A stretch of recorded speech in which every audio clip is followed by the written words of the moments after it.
How about matrix operations? If matrices are vectors, then we should be able to do operations with them as we do with vectors. In fact, we can. There is no reason why we shouldn't. Okay, so addition and scalar multiplications are done exactly as for vectors. So we take a matrix, and if we want to add another matrix, how do we do it? Well, component by component, or in this case, entry by entry. Okay, so it's just going to be a longer job of writing all those things down, but don't worry about it, because very rarely you're going to have to write down all those things. In fact, there is an easier way to do that, and that's to define the addition of two matrices by requiring that the ij entry of A plus B be equal to the ij entry of A plus the ij entry of B.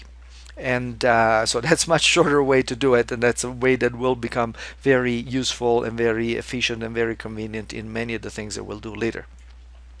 Now, of course, we can only add two matrices if they have the same size. That should go without saying, because that's the same rule that we have for vectors, but just as a reminder.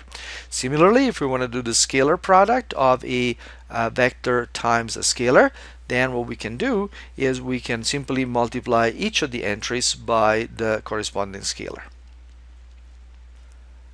Remember that the matrix is organized in rows and columns, so one little game that we may want to play is to switch rows and columns. So make every row into a column and every column into a row. If we do that, we obtain something which we call the transpose of the original matrix. So given any matrix, we can construct associated to it its transpose. Okay?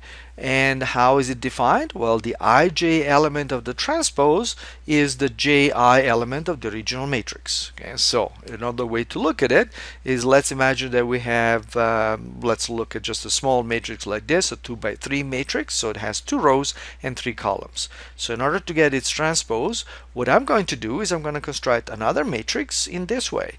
I'm going to take the first row and write it down, but as a column.